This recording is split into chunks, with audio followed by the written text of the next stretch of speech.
before I was an activist, before I had language for my identity, before I had language for poetry or for artistry, or before I was modeling, I think I um, was always very, I guess, aware of like my lineage and like the blueprint of that, which is to say that I was very much a child of like gang members and like addicts and like uh, scammers and finessers, and like that's very much my upbringing. Um, and I think I didn't have a lot of I didn't have a lot of the, I guess, like the knowledge. I guess I wasn't able to identify anything like external, be like outside of my experience. And I think after my dad passed away was the first time that I could name something outside of like what's directly impacted me or affected me from like these like interpersonal relationships with family. So it was like the first time that I could identify these like structures that I could see have like impacted my lineage and my community actively. Um, yeah, so then I started organizing. I started doing abolition work when I was really young. I was like maybe like 11 or 12. I did that for a handful of years. And I think I say that to also say that all of the work that I do now, like I might not be like organizing like door to door, like going on buses and like knocking on fucking people's windows and shit anymore, trying to get niggas just like sign flyers, but I still very much um, identify with that part of my like life, I guess, because that's like what the foundation is, or like what all of my work is like rooted in. Um, Mm-hmm. but yeah, so I started doing abolition work, started organizing, and then I kind of transitioned out of that into doing poetry. And I think just like growing up in LA and like being in the scene, modeling was always just kind of like around. It kind of just like happened just from like being tapped into like networking, whatever the fuck, you know. Mm-hmm. Um, but I think after transitioning, I started taking it more seriously. Um, because I could feel how differently people received me after transitioning, Mm-hmm. and it felt like a lot more of a fight. And I feel like maybe not so much now, but when I was younger, if there was ever a fight, it was always very like, well, let's fucking fight then, you know. So I Yeah. think that's when I started being like, well, let's really do this modeling shit and shut everybody up. Very like on some like fuck you shit. Um, but yeah, I think that's my origin. I started organizing led to poetry. Um, my mom used to make me write when I was really young. She used to make me like record myself when I got home and like tell stories about my day and like um, shit like that. And then once I started organizing, I think it was a time where I like needed a way to process all of the many shit that I was learning and experiencing, and then poetry came back up. And then I got paid for real for the first time doing poetry. I remember I was like my first year of college. I was working at Ralph's. Fuck Ralph's. So I was working at a grocery store. Mm-hmm. It's like a bagger, like doing fucking carts and shit, and I hated it because it That was such shit. a hard switch from what I was used to. That shit is trash. That shit is trash. Yeah, 9 to 5s are the spookiest thing. I wanted to fucking die, nigga. Let's be so for real. Anyways, I ended up doing this poetry thing. Paid me like 3K. I said, "Oh, I can make money for real off of poetry." Quit my job immediately. As soon as I saw that check, yeah, I God bless me at like 18, 19, but I made that 3K last for so long. I thought I was rich. Um, yeah, got paid 3K and then was like, oh, I could get paid for real. I could pay rent for real. Mm-hmm. And then started doing poetry full time and then started touring. A lot of my work now is touring the college circuit and performing and teaching poetry and workshopping, doing that keynote speaker shit. Sorry, I'm looking rambling. That's not even my origin story no more. But yeah, that's my. No, that's all tied into you and like what the things you had to go through during that journey. Um, it's wild you made 3K stretch in LA. That's wild to me. 3K just I'm a hustler. I'm a finesser. I can make anything work. Give me yeah. $100. I could throw 3 events. That Promise. that's smooth as fuck. I love that. I Thank you. love that. Yeah. Yeah. Damn. Yeah, and just like that experience of like it's always so hard and not to get like to stay on that like how can I say this in the best way possible? People of color all have their different experiences with law enforcement and understanding the system and how it affects us. And I don't want it to dwell on it too much, but it's so unfortunate when you have to experience that at such a young age. I know when I was younger, my brother passed away. He was involved in gangs and gang violence. He passed away, and but along that pathway, it's like fucking the police themselves have just been this consistent thing that has always been present in the black and brown communities, especially as like a honestly it's fucking supervillain, Mm-hmm. just a supervillain all the time, you know. And so just to have that experience and then have Yeah, this historically. and to have that person that's like so close to you like taken from you due to that interaction and like that interaction with those people who are supposed to be held to a higher regard is so unfortunate. And so Agreed. like with like the poetry aspect, you said you were doing it when you were younger, but like how did you circle back to it when you got older? Was it just like a like I need like a way to express myself, or like I'm sick of these niggas, but I want to do it lyrically? Like how was it? What was the like the process of getting back into it? Yeah, yeah. I think my mom was very on purpose of like gifting me poetry when I was really young. Mm, I think my life has always kind of been like an accumulation of like all of these like different stories of like survival and like mm, all of these like many circumstances and how we've like seen the other side of them. yeah. Um, and I think because that's always kind of been, or because that was a truth for me for so long, my mom was very like here's something to sift through all the many shit that's happening internally, you know. Yeah. Um, so I think after my dad passed away, started getting politically educated, started doing like all of this like very real work that was like cracking me open. Mm, Um, I was angry. I think a lot of people when they start learning just history in general, not even necessarily doing any kind of like liberation work, like if you're a black person, if you're a person of color, it's like infuriating, you know? mm-hmm. Um, yeah, so I was angry. I was confused. It's a spooky thing to be told that you in the Matrix and like what the you know what I mean? For sure. Yeah, for real. Um, yeah, so then I started doing poetry again because I needed something. Like my dad had just passed away. My mom was still on drugs. I think I was like living by myself at the time and like raising my little sister. Like Mm, I needed tools. I needed things. I needed something yeah. outside of myself to make sense, you know. And so actually the first poem I ever wrote that I like would perform for folks was a poem about my dad. Um, and then I kind of became like the like resident poet of the like org that I worked with. Mm-hmm. Um, damn, I don't know what I was saying, but yeah, You good. You that's good. why I started doing poetry again. Yeah, yeah. Um, that's great to hear. Like you just like it just was like you needed that outlet. You always knew that outlet was there, and you already tapped into it. And now, fast forward, you're doing modeling. Like you've been on a few covers, which is dope as hell. You've Thanks.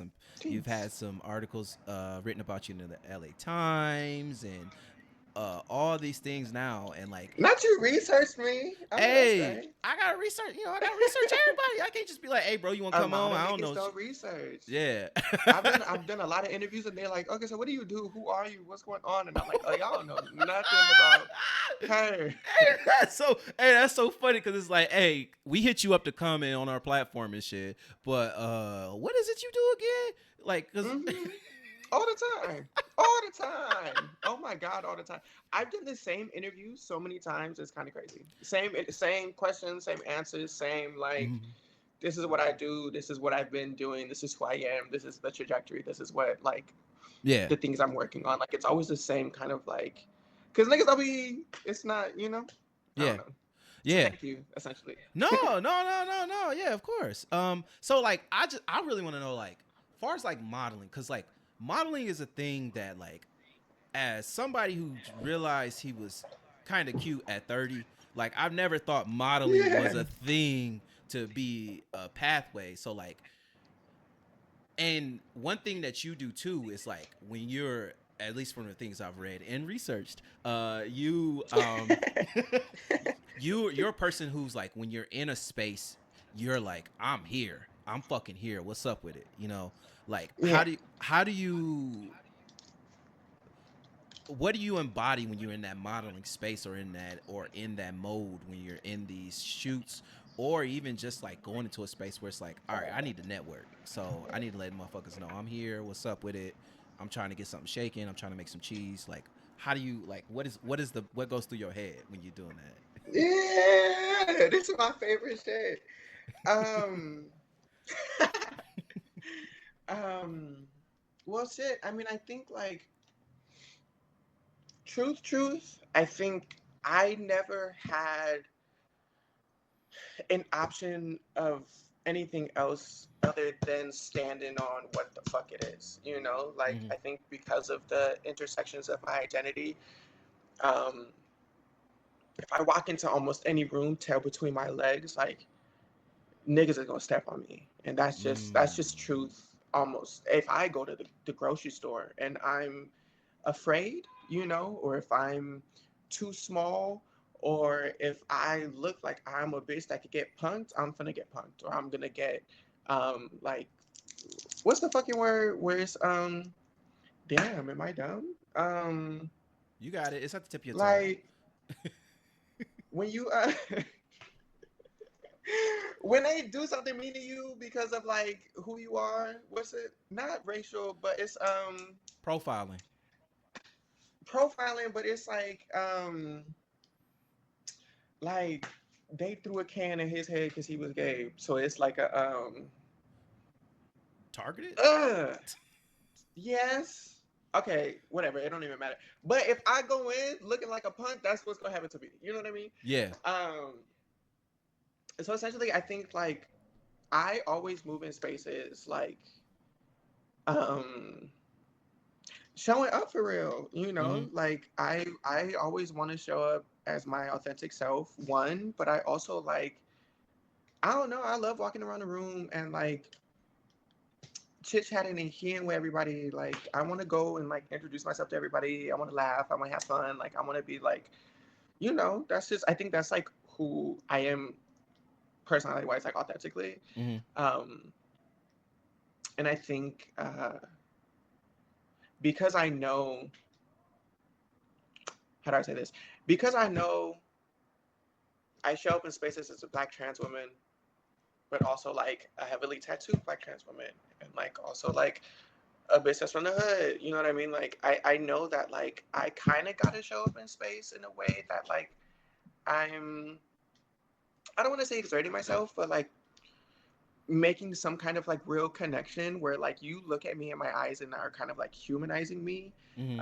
and like connecting with me. Because if not, like especially in like industry spaces or like on Mm-hmm. sets, like will not only be like overlooked but dehumanized and kind of like treated like shit. You know what I mean? Like Yeah. I want you to know my fucking name, shake my hand, and look at me in my eyes, and and laugh with me and connect with me about some kind of story, so Yeah. that like when they try to put me in some shit that's gonna make me look crazy, or when this bitch is beating my face and make me look like a drag queen, or like when I'm advocating for myself and I say I can't wear this certain thing, or I have to do my hair a certain way, or like Mm-hmm. I can't pose a certain way, or like whatever, like because people have already like connected with me, then it's like it's easier to navigate space, I guess.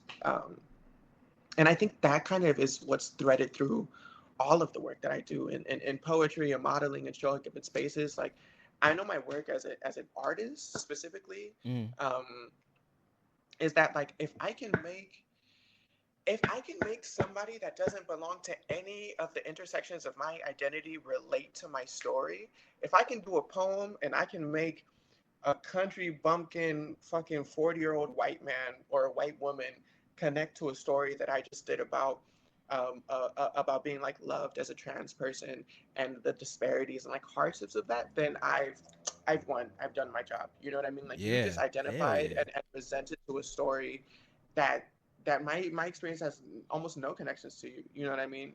And I think that's how like liberation work is kind of like translated into everything else for me. You know, like if I can use my lived experience and my narrative, my story, as a way to offer tools to other folks of like my own survival, but also to like connect and build that bridge between me and people that don't necessarily identify with me, and not even don't identify with me. There's so many times where I've been thrown up to do poems in spaces where like niggas are not queer, nobody is trans, Yeah. people don't even be black sometimes. Like Mm-hmm. I a lot of times schools will bring me out to spaces where they don't receive me well, or it's like not like, how do I say this?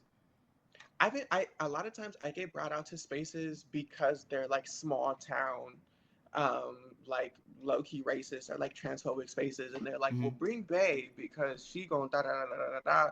So it happens often that I get up on a mic and it's a room full of people that if you saw me in the alley, it would be cracking. You know what I mean? Yeah, for sure. Um, so if I can reach those people through a poem, or if I can reach those people on set, or if I can bridge that gap in some way, you know what I mean, just by my gift of gab, then that's what I'm doing. Damn, I ranted. I don't even remember what you asked me. No, that's fine. That's you literally encapsulated everything about the question. Is like, how do you come in these spaces? You Okay. said you come in because you're a liberator at heart. You're a liberator at heart, and Yeah. and li- Come on, and language. and liberation is anarchy. Liberation is radical. Liberation is things that go against the norm, and you're already going against the norm just existing and breathing, living. You wake up every day going against the preconceived notion of what it means to be a person in the society that we are currently living in.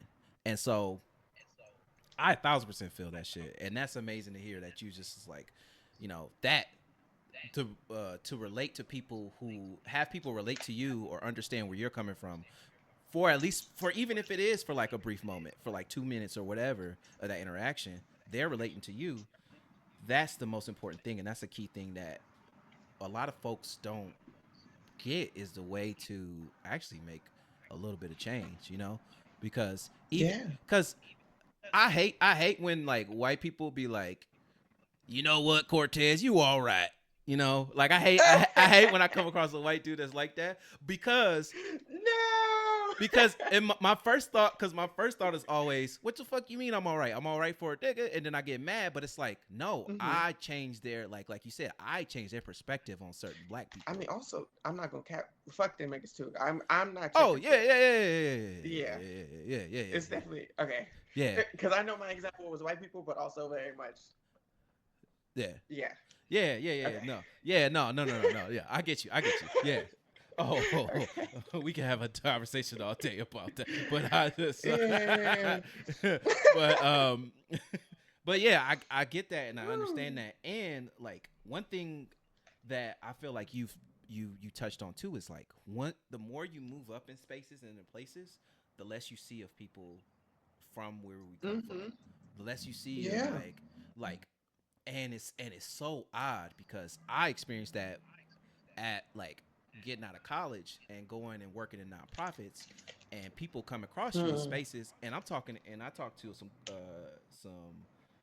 coworkers who are black and I'm like I'm like, man, they was like, how you like this space? Because it's a co-working space. I'm like, oh, it's cool, but I just don't like. And I told him, I was like, don't you feel like sometimes you just want to slap the shit out of a nigga that just don't say shit when they walk by you, or like move in front of you, or do this, or like just little shit that's like rude, like invading your personal space because they have to get their thing done, and that could be something as simple as like washing out a bowl or getting a cup of coffee or whatever. But when I said that, they looked at me shocked, and I'm like, Oh. not like shocked, like, oh my god, that's horror. They're like, oh, he about that, and it's like, yeah, just because I'm up in this space, that don't mean I ain't gonna slap a nigga in the face, like or tell somebody like, Mhm. hey, like, I'm gonna tell you at first nice, like, hey, look, listen, I don't appreciate you doing that, but the second time come around, it's like, okay, so now you want me to do that, so I guess I'm gonna have to tell you what like it is, but Finding that balance also is so hard for me. mm-hmm, So hard for me. Like I worked really hard to like code switch for a really long time. yeah, And not just code switch, but just hide Mm-hmm. parts of my identity as a whole, like I was so ashamed for so long of like being a bitch that grew up on Section 8 or like on WIC or like being from South Central or like Mm-hmm. my parents being whatever or like me doing, you know what I mean? Like I think a lot of those parts, um, yeah, it's barely been till now for real that I am learning how to balance the two because I also think a lot of those parts of my identity are also kind of like connected to a lot of like trauma type beat things. You know what I mean? Like Yeah. I be thinking about being from the hood, and I'm like, damn, like this is also something that I like. I still live in South Central. You know what I mean? Like Mm-hmm. this is still something that I'm like actively trying to not only like heal from, but to like I'm like I want to move still. You know what I mean? Like I'm Mm-hmm. still, you know what I mean? Like, and I think sometimes because that's also a truth, it's hard for the two to exist in one place. Like how to like respect it and appreciate it, and like the things that have made me how and who I am, and then also like being able to acknowledge like structurally how they've deeply negatively impacted me. Yeah. Um, yeah, that shit is hard for me Yeah. a lot because sometimes I've been feeling bad. Like I'm like, damn, like sometimes I talk about fighting when I'm in like in social justice spaces, like with a bunch of like restorative justice type people, and I'd be like, Yeah. damn, I'm talking about beating somebody ass. Y'all want to have a conversation in a healing circle? Now I feel bad, like, cause, cause, fuck, cause, like. cause real talk, you be like, hey, sometimes a couple niggas just gotta fight, bro. You just gotta some. Some people just need to get beat up. Not enough people are getting.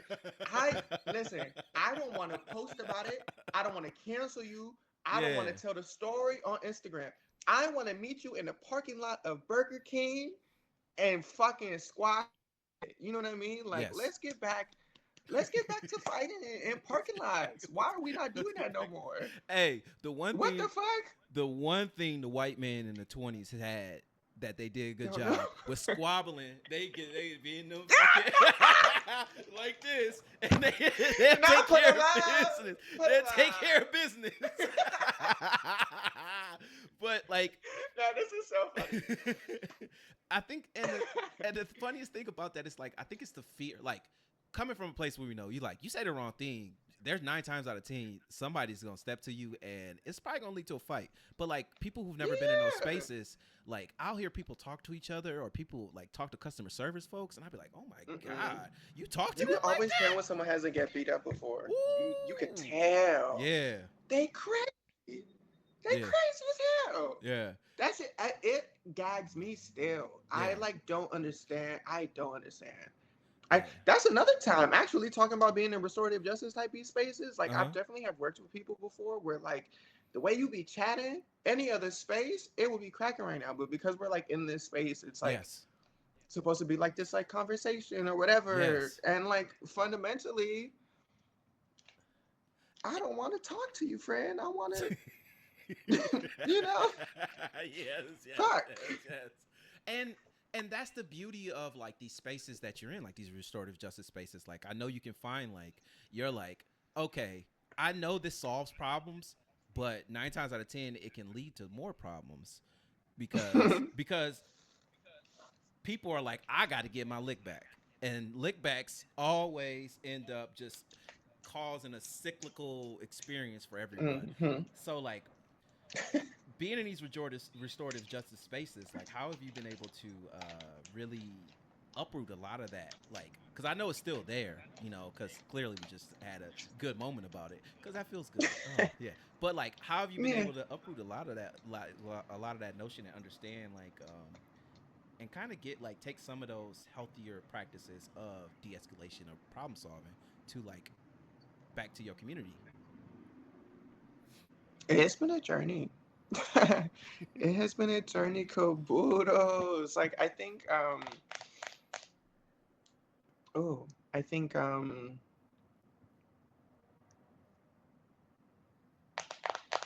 I think it's interesting because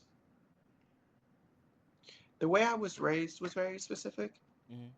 I think I think uh I think gang banging in LA and the politic behind it. is also very specific. Say that to say, I think if you grew up in a hood in LA, if you're affiliated in almost any kind of way, which most of us are, you grow up with you grow up with very specific rules, you know, like you move like this, you can and can't say this, you can and can't wear that, you can and can't go here at this time or this place for whatever, you know.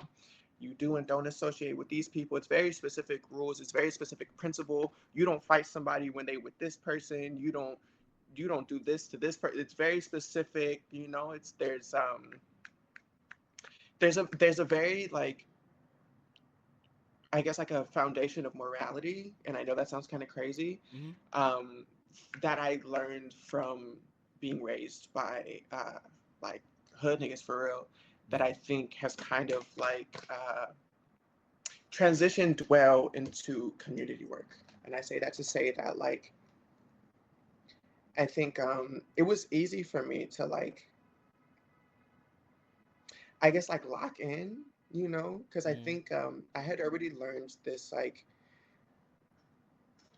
very specific idea of like loyalty and like preservation, I guess, Mm-hmm. but on some like gang shit. And then when I learned it on some like liberation, like this is how we preserve each other and this is how we grow and stretch and free each other, I think it felt like I just had more tools from what I already have been kind of brought up on, you know. Um, yeah, I think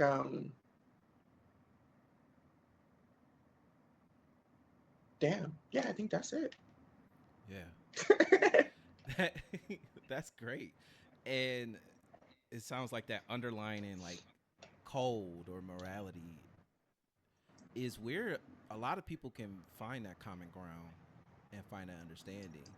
And it's so Yeah. beautiful because and it's so beautiful because in a lot of ways the places where it's the most where it can feel the most hostility and the most hostility and the most like aggression and all this stuff is the places where will folks will find more common ground, you know, like Mm-hmm.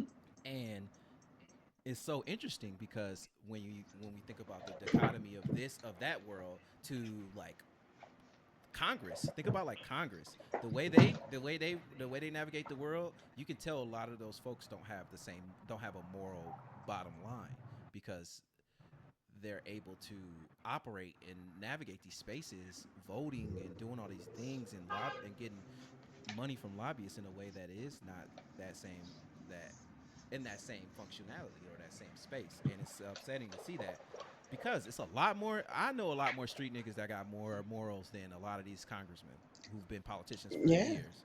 And so, and I could not, it's true. and like It's I can very relate true. from a perspective of where I was raised, but like I could never but that still isn't like the same way of like the experiences you've had too, because like being the like epicenter, being from the epicenter or like I want to say like the what is it? Not the French, the flagship of gang culture, if you will, the headquarters. Yeah. It's very different because, like, I mean, in my The city, headquarters gang shit. it wasn't like there was neighborhoods you couldn't go to, but like if my city was so small, niggas would catch you at Walmart and beat you up in front of your grandma, Mm. and it's just like, yeah, they'll Ooh. beat you up in front of your grandma at the Oh Walmart, no. depending on Yeah, depend. I was talking to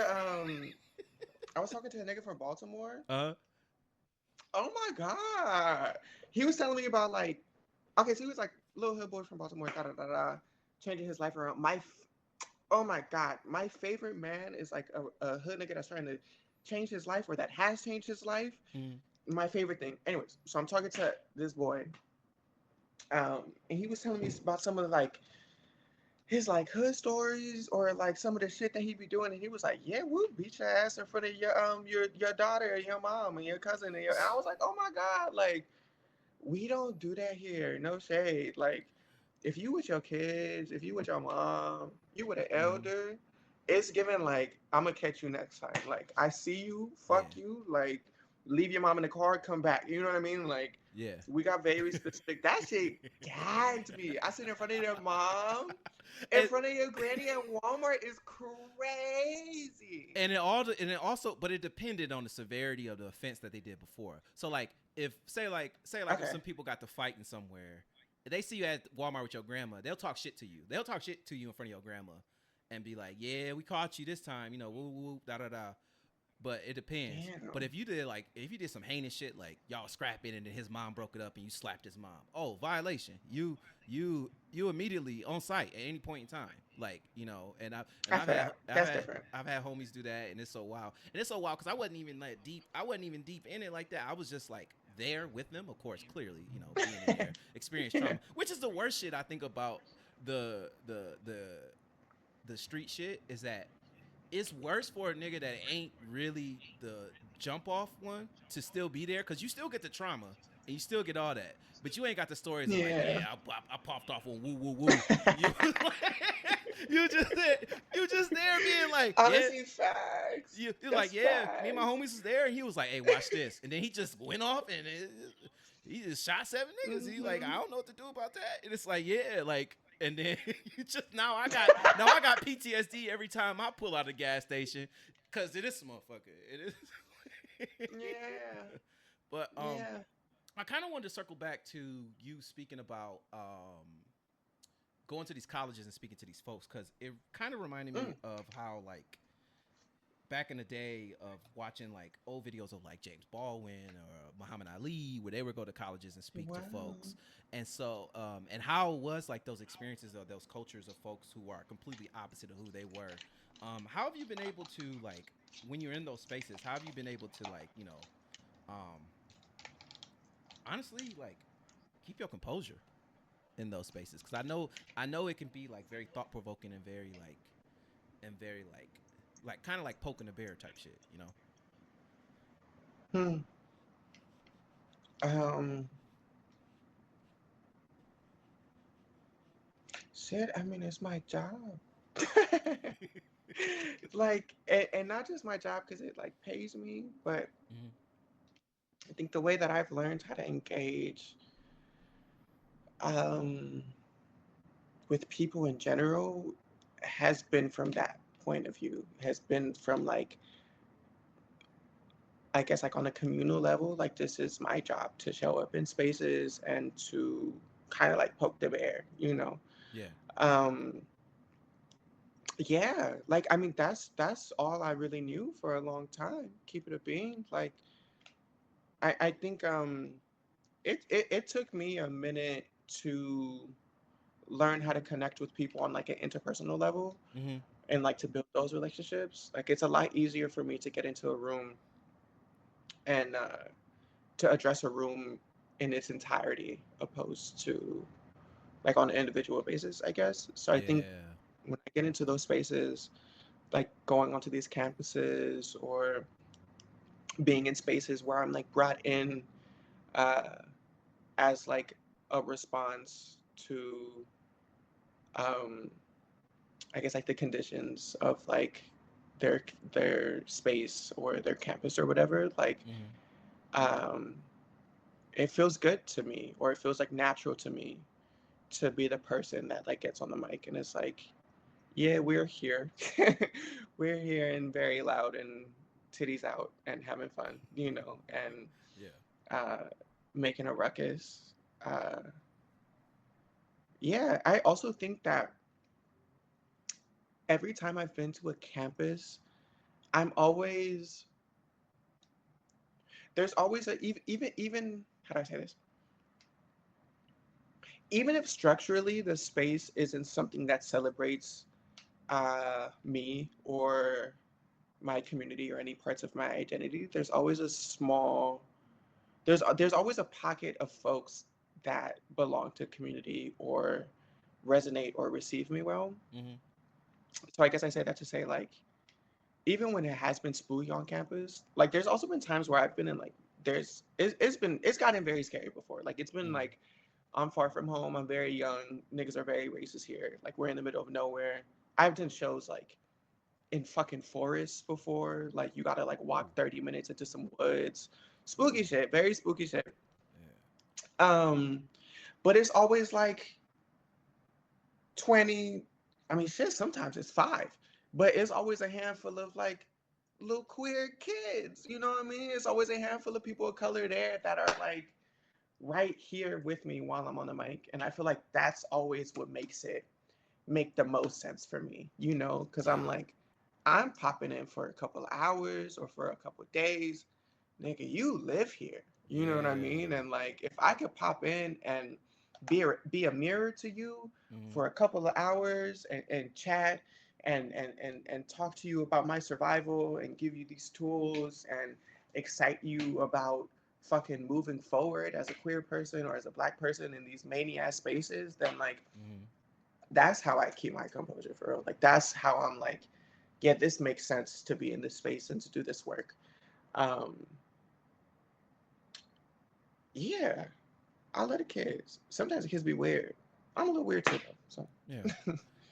It's no fun being normal. You got it's fun being weird. it's not. I You don't know, know what normal. I wish. I wish. Ooh, I wish I knew what that shit was. it's normal according to society standards. It's like the nigga who buy Dockers from the Docker store. So I kind of. I'm not gonna lie. I kind of want that. I'm you not want gonna that hold you. normal? Yeah. Boring. You want it boring. So bad. Boring. Ain't shit going on. Ain't shit popping. Silent. Yeah. You know? Predictable. That's scary though. Like boring is scary. Like I I know. it's the most scariest thing because it's like this is it, and it's like yeah, but like think about all the shit you overcame to get to this point, and it's like yeah, boring is nice. Like I want to go to the farmers market. I want to go to I this. want my kids to have the most boring fucking life. Oh, I don't want my kids to know shit about shit. I want my kids. Not only that, I want my kids to be bad at sports. I want my kids to be them type of kids. Wow. Just them regular, Wow. re- Wait, say more. What you mean? Bad like at sports? bad at sports, so I ain't gotta drive them. Like I don't want to be one of those sports parents like driving them around. Like, oh, I got 5 meets today. What the fuck that mean? I gotta do this Saturday. No, I want my kid to be You lit. don't like sports? I like sports, but I don't want to take nobody to go play sports. Kids sports is trash. You ever watch kids play sports? You ever Wow. watch You're toddlers? You ever watch mean. toddlers play soccer? If that's your baby. Yeah, it's my baby, but like, look, listen. The first time, this first and second time, the first 2 times or 3 times, cute as fuck. This 8th time, Mm-hmm. I got shit to do. Come on now. Yeah, you're not wrong. You Yeah, drop them off. You come back in an hour. you can't do that though. No? No, cause I guess I don't know. It's like this unwritten rule Oh. where you gotta watch them. Like parents, some parents should be watching their kids and shit. Mm-mm. Yeah, I don't know about No, I'm finna leave. I'll be that. back. Yeah, I'll be back and I'll be back I with a gotta little go. snack. I gotta go. I got some other shit to do. I'll be back. Yeah. But boring does seem nice. Boring seems cool. Normal, boring, routine is great, I guess. Mm-hmm. Um so who were like in these spaces cuz like you are like multifaceted. You're multifaceted. You do a bunch of shit. But like who are some influences that you've had along the way and or just now in general of people that you like be like, "Yes, that's the type of shit I want to embody or these are the type of motherfuckers that I really want to like look more into, Yeah. research more about." Oh.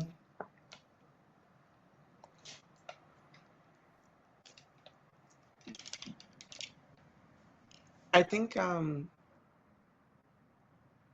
feel like I have a lot of things to say and I don't know how to thread them all through so they make sense when I say them. Um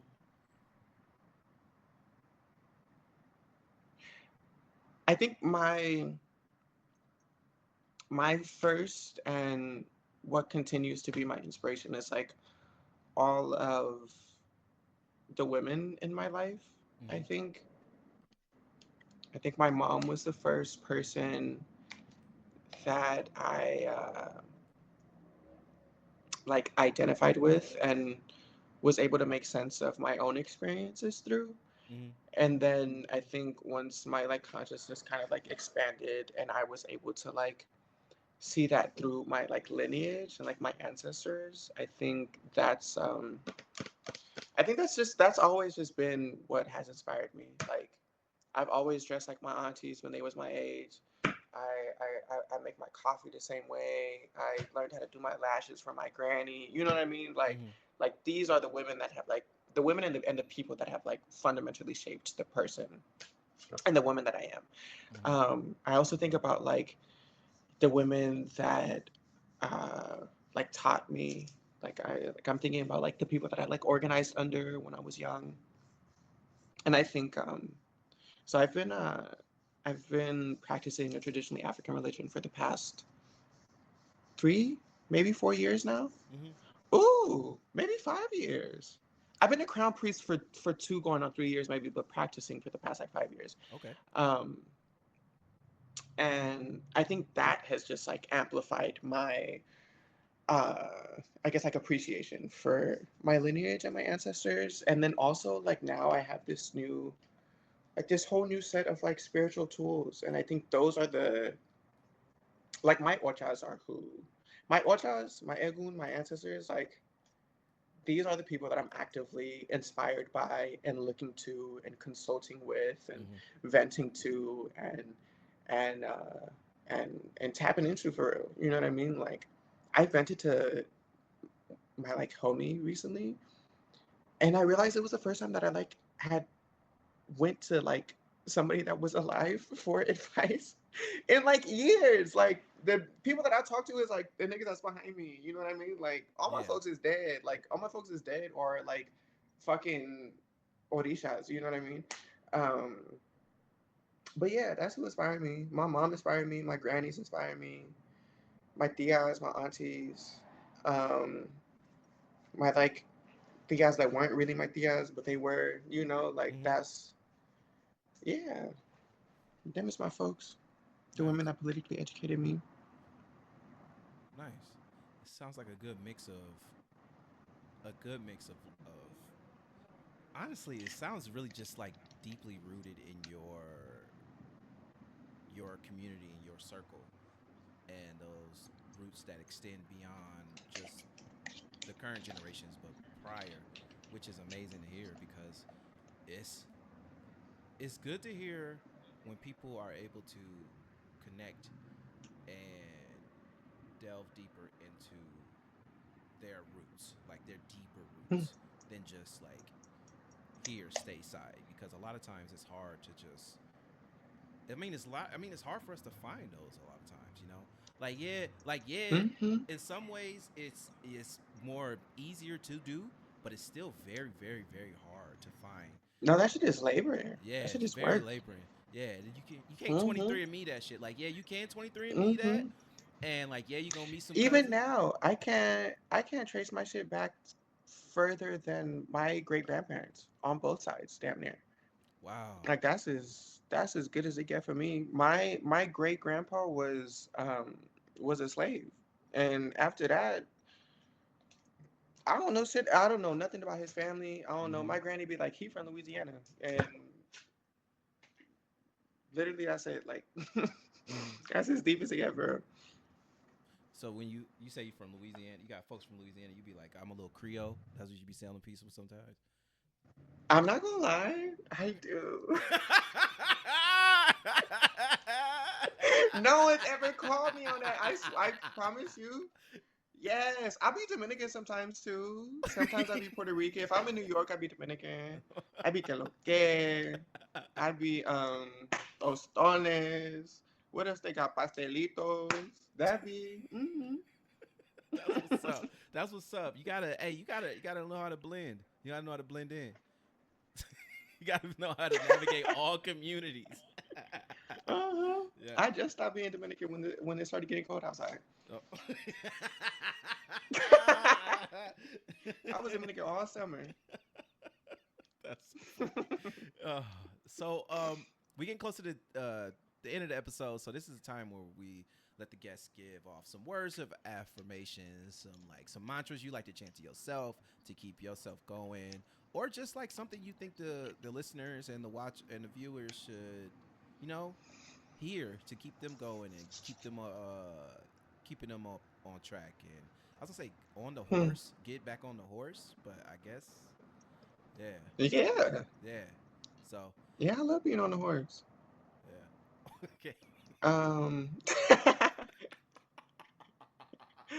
I think shit. I don't even know. I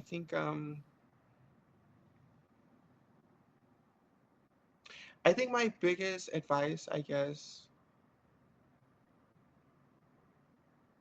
I feel like a lot of my work revolves around giving folks the tools that I've used, and I think my greatest tool has been community. And I know that sounds a little cliche, but Mm-hmm.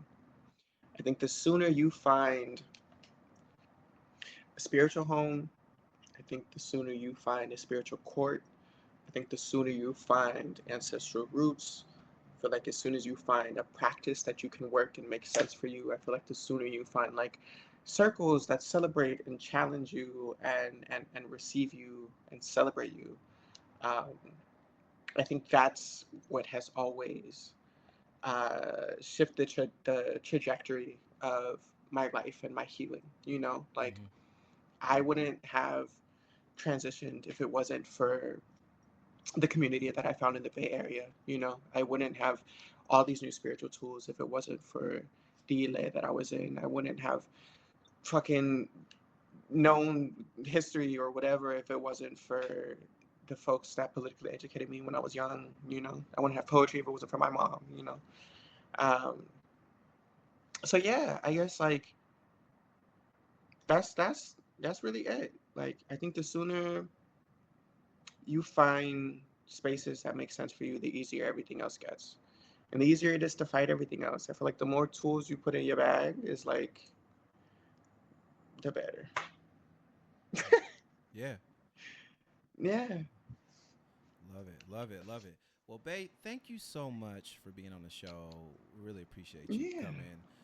Even though we ran into some technical issues, I still feel like this was a good time and had a great conversation. Where can the people find you on the socials, and what can they expect when they catch you either on the stage or on another cover of another magazine, or at the Met Gala sometime soon? Fingers crossed, we get you at the Met. You know what I'm Wow. saying? That would be amazing. Yeah, but what can they expect when they come across you and your content and everything about you? Yeah. Yeah. Yeah. I'm on Instagram, Twitter as Bay Davis. I'm pretty sure. For sure my Instagram's Bay Davis. I think it's the same for Twitter. Um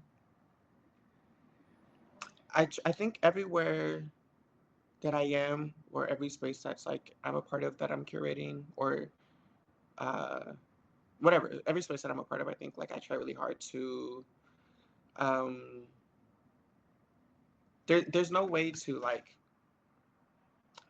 actually promise safe space to really anyone, because it looks so different for everybody. But I Mm-hmm. think my goal is to always help curate spaces that ensure that we're checking in with ourselves, and are creating safer and more sustainable spaces for ourselves and for others, and getting free for real. Like I feel like my goal is always to get as free as possible and create spaces where that's possible.